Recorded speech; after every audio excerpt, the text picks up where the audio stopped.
أعوذ بالله من الشيطان الرجيم بسم الله الرحمن الرحيم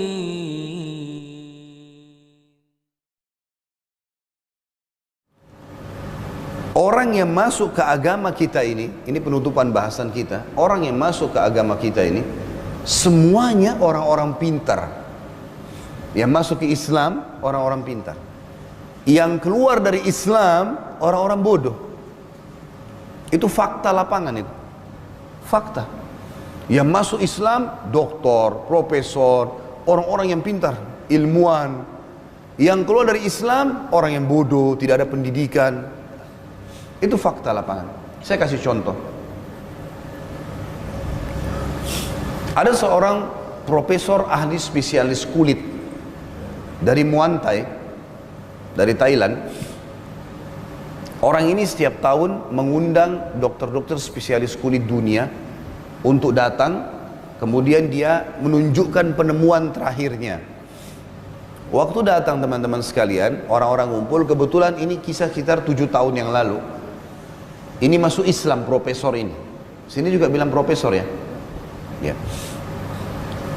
Jadi dia kebetulan salah satu yang diundang ini ada dokter muslim dari Mesir, dan orang ini suka ikut pengajian, majelis ilmu begini.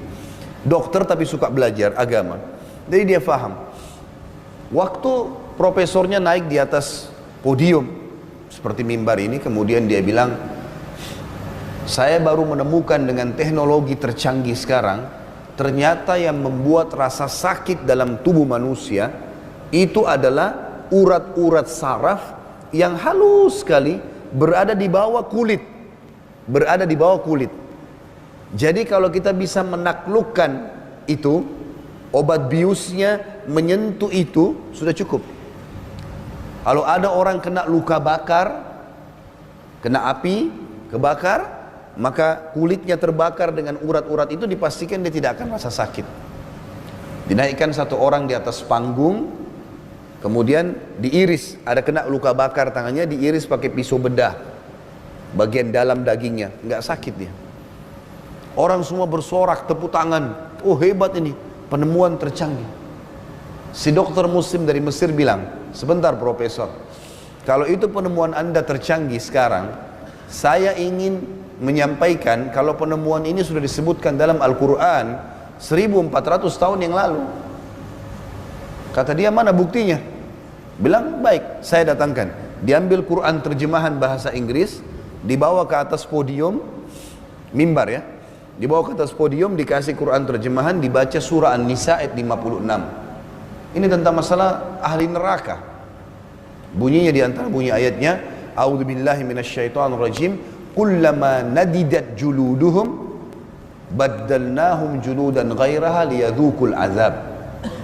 Setiap kali penghuni neraka itu kulit mereka terbakar, kami ganti dengan kulit yang baru supaya mereka merasakan rasa sakit yang baru. Ayat ini memberikan gambaran kepada kita, di neraka Allah nggak butuh membakar orang sampai tulangnya, kulitnya terbakar, Allah ganti kulit baru supaya ada rasa sakit yang baru. Apa yang terjadi teman-teman sekalian? Maka tiba-tiba si profesor di atas podiumnya mengatakan, pandu saya masuk ke agama kamu, ini bukan buatan manusia. Lalu dia syahadat di depan para ilmuwan semuanya. Ini contoh. Contoh yang lain, ada seorang insinyur arsitek dari Jerman masuk Islam gara-gara keajaiban Al-Quran, teman-teman sekalian. Kisah nyata. Orang ini arsitek, dia suka gambar-gambar, dia sering mempertemukan antara literatur klasik sama literatur modern. Literatur sama ya, rujukan buku ya. Jadi dia sering menambil literatur atau buku-buku yang klasik dan buku-buku yang modern untuk buat gambar. Salah satu literatur dia yang klasik adalah Al-Quran. Orang ini Katolik, beragama Katolik. Dia sering cari di Al-Quran itu masalah arsitektur, seperti misalnya masalah tempat-tempat tinggalnya kaum Samud, kaum Ad, ya, Fir'aun, ada disebutkan dalam Al-Quran tentang arsitektur mereka gitu. Satu waktu, dan dia selalu laku, selalu berhasil di gambar itu. Satu waktu, dia ingin mencari sesuatu yang masa depan dalam Al-Quran. Ada nggak? Ditemukan sama dia tentang arsitektur surga. Masa depan belum ada di dunia. Selalu Allah bilang tentang surga, tajri min tahtihal anhar, jannatin tajri min tahtihal anhar. Surga itu di bawahnya mengalir sungai. Ini masalah arsitektur, tapi masa depan. Dan yang boleh dapat itu hanya orang yang patuh saja. Penasaran dia, apa sih ini? Kok apa kelebihannya bangunan di bawahnya ada sungai? Kenapa itu menjadi sebuah bangunan yang terhebat, yang luar biasa menjadi target setiap orang beriman? Penasaran dia. Ada tanah dia kosong, dibangun bangunan mewah. Semua sama dengan rumah dia, bedanya lantainya, lantai sama ya, lantainya diganti dengan kaca. Dia nggak pakai keramik, nggak pakai, ganti dengan kaca. Di bawahnya itu dibuat alir mengalir, air mengalir. Ada panel listrik, airnya mengalir. Itu dibuat sama dia. Setelah 6 bulan, 3-4 bulan, 6 bulan dia bangun. Dia pergi ke Eropa bawa gambar-gambar dia. Dia belum sempat tinggalin rumah itu. Dia kesana sini 2 bulan. Luar biasa capek, penatnya luar biasa. Dia pulang, dia bilang, dia ceritain waktu dia masuk Islam ini. Dia bilang, saya tiba di bandara, saya nggak pulang ke rumah istri saya langsung ke rumah baru itu. Lalu saya nyalain semua panel listriknya, lampu ini segala macam, termasuk ada panel listrik suara air di bawah itu. Dia bilang begitu saya duduk di sofa, di tempat duduk, tiba-tiba 5 menit saja, capek saya, penat saya hilang semua. Dia bilang ini apa sebabnya? Dia lihat dinding, wallpaper sama saja dengan rumahnya. Lampu memang mewah, tapi sama dengan rumah dia. Nggak ada sesuatu yang baru. Dia coba matiin lampu satu persatu. Dilihat sama dia, semuanya biasa saja. Terakhir 2 jam, 2 jam dia tunggu di situ teman-teman sekalian. Terakhir itu pada saat sudah mati semua, tinggal panel listrik berhubungan dengan air. Dia duduk lagi, begitu dia dengar suara gemericik air. Orang Indonesia bilang gemericik air ya, suara gemericik air. Maka dia rasakan ketentraman seperti tadi awal. Dia bilang, oh ternyata ini rahasianya. Kenapa surga dibilang di bawahnya mengalir air? Memang dengan mendengar suara air, kalau kita lagi penat, capek, itu hilang. Gara-gara itu, dia mencari Islamic community, masjid, kemudian dia masuk Islam. Ada kisah yang lain, saya masih minta 2-3 kisah ya, saya sampaikan ya. Ada kisah yang lain, seorang anak muda di Amerika, mahasiswa, masuk Islam, gara-gara saf solat yang tadi kita atur saf, imam kita bilang istagwa tadi lurus dan rapatkan, gara-gara itu masuk Islam. Bagaimana ceritanya?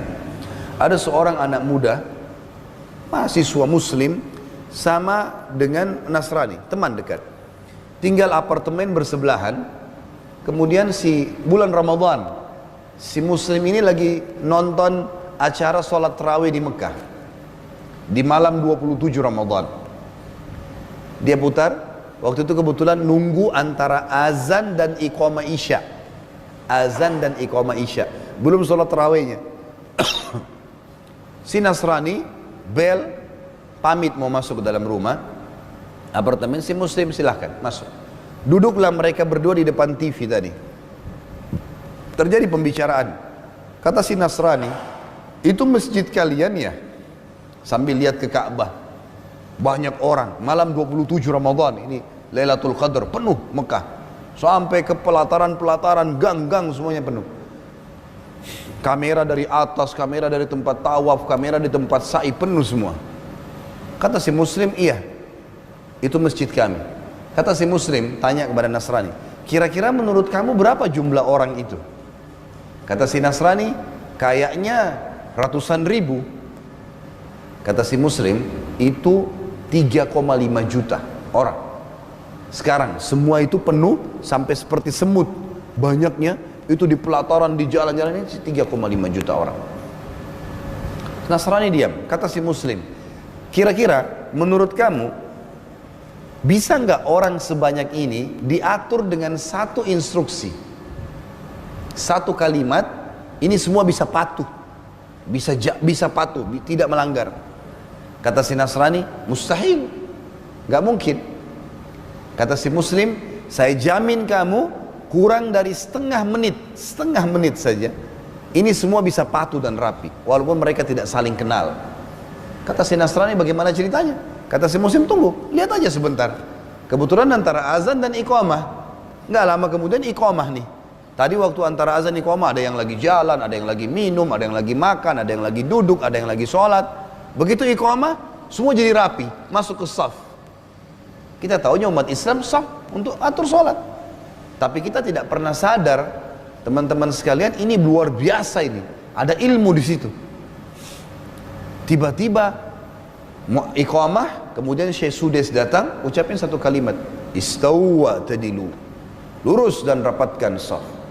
Tiba-tiba semua rapi, masuk di shaf, rapi semua, nggak ada yang jalan, nggak ada yang semua. Satu instruksi lagi, Allahu Akbar. Baik, semua Allahu Akbar. Kita tahunya orang Islam kalau melanggar imam batal sholatnya, tapi orang ini lihat, ini luar biasa. Padahal imamnya kita nggak kenal, bukan ayah kita, bukan paman, kita cuma kenal nama, patuh semua. Mau orang hitam, mau orang Melayu, mau orang Arab, semua sama, harus ikut. Ruku, Allahu Akbar, semua ruku. Nggak ada yang berdiri duluan. Kita tahu berdiri batal. Baik, Sami Allahu liman hamidah, semua satu kalimat, Allahu Akbar sampai salam. Waktu lagi terjadi itu, si Muslim ini lagi asyik, ya, asyik sama ya, lagi enak mendengarkan tadi Al-Quran. Dia lupa temannya Nasrani nih. Selesai sholat baru dia bilang, oh maaf ya, tadi saya asyik nonton ini nih. Saya lagi enak nonton ini, maka saya tidak tahu tadi. Kami lagi puasa, kamu kan tidak puasa. Kamu mau minum apa? Si Nasraninya diam. 2 kali diam, 3 kali diam. Lalu si Nasrani mengatakan apa? Ajarkan saya masuk ke agama kamu. Ini nggak mungkin buatan manusia. Nggak mungkin buatan manusia. Nggak ada orang manusia bisa mengatur ini. Nggak ada. Ini nggak gampang teman-teman sekalian. Dan ada ratusan cerita seperti ini. Ratusan. Banyak sekali. Kalau kita mau sebutkan satu persatu tidak akan selesai-selesai.